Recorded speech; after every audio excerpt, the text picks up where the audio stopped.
Hey, how's it going everyone? I'm Martin and welcome back to the channel. Today we have the new July update that went live for Destiny, bringing a variety of changes including prestige raid layers, bounties, 6v6 quick play, exotic armor upgrades, catalysts and much more. But in this video I wanted to go over some information regarding the new event coming at the end of this month, the Solstice of Heroes.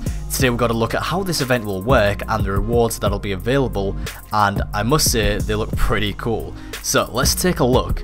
So once the event goes live on Tuesday the 31st of July, there'll be a statue in the centre of the tower, which is where you'll go to interact with, view your triumphs progress, and collect the Solstice of Heroes rewards.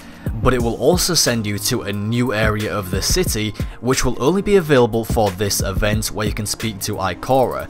Now we only got a little bit of a glimpse at this area in this developer's insight video, so we don't really get to see how this will work. We're not really sure if we'll actually get to explore this new area, or if this is only just part of a cutscene. But either way, we get a little bit of a look at a new area of the city, which will only be available for this event.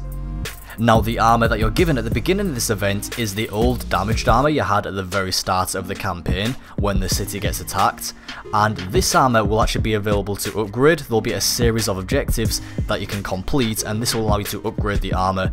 So first you start with this uncommon shattered armour, which will only be at power level 240. Then once you complete those objectives and upgrade it, it'll upgrade your shattered set to the rekindled set, and that will be at 340 power. Then that will come with a new set of objectives, and once you've completed that set, you'll then be rewarded with the resplendent armour, which will be at 400 light, and this is the new Solstice of Heroes gear. And after all of that, you'll have one final group of objectives to complete, which will unlock you the masterwork version of this armour set. Now let's say you happen to like the look of the previous unfinished damaged versions of these armour sets and want to be able to rock those at 400 light. Well, you can do that as well, as those will become available as ornaments for the resplendent armour. Now, one way you'll upgrade these armour sets is through Redox Missions. These are 5 campaign missions that have been brought back to replay through this event, and Bungie has altered them in some way. So for example, new enemies, new bosses, buff difficulty and such. And these 5 missions are Homecoming, Spark, Payback, One Astronomical Unit, and Chosen. We're not exactly sure how difficult these missions will be or what's been changed exactly. We'll only find out once we play those missions, but Bungie did say it might be worth bringing some friends along as well. As you may know, triumphs have been available for a couple of weeks now so that players can prepare for the event ahead of time, but there are 5 final triumphs that will only be available once this event goes live, and they'll be trackable via in-game bounties that are obtained at the Solstice of Heroes statue. I believe these bounties will be auto-completed if you've already completed some of these triumphs, but the ones that you haven't will be available in the form of bounties. Those bounties will then earn you some sweet rewards, including some new emblems, a ghost shell, Sparrow, and a new exotic ship, which looks pretty damn awesome. Bungie gave us a little bit of a better look at this ship in this blog post. Now these aren't the only rewards, there are going to be some additional items which you can obtain from Solstice engrams, although I'm not sure if these Solstice engrams are only available from Tess or if they can drop otherwise, but either way they're mainly going to come from Tess, and these are some pretty wacky looking rewards. Firstly, you have 3 new ghost shells. One looks like a sun, another looks like a football, or soccer ball for you Americans, but I do kind of want them admittedly.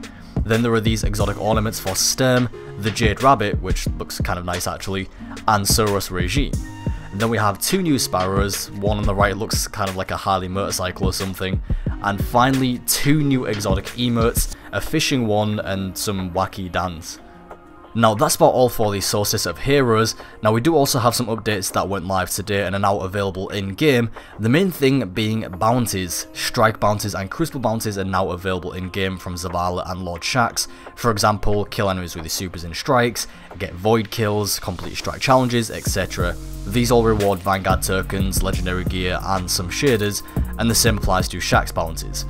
So you can go pick those up now and they refresh every day at the reset. There's also a bunch of other things here like the catalysts for the Legend of Acreus, Telesta and Sleeper Simulants are now available from the prestige version of the Leviathan, Eater of Worlds and Spire of Stars respectively, as well as the exotic catalyst for Sturm, which can be obtained for defeating enemies on Nessus, and mainly just a bunch of other quality of life improvements. There have been a bunch of buffs for exotics, but there's a big list to go through, so if you'd like to read all of those changes in the patch notes for yourself, I'll leave a link in the description. Anyway guys, as always, I do hope that you found this video useful. Now, I'm actually moving house in a week from now and won't have internet at our new place for a week, but luckily I should have it back just before the Solstice of Heroes kicks off, so I'll see you guys then. As always, thank you all very much for watching, and I'll talk to you next time.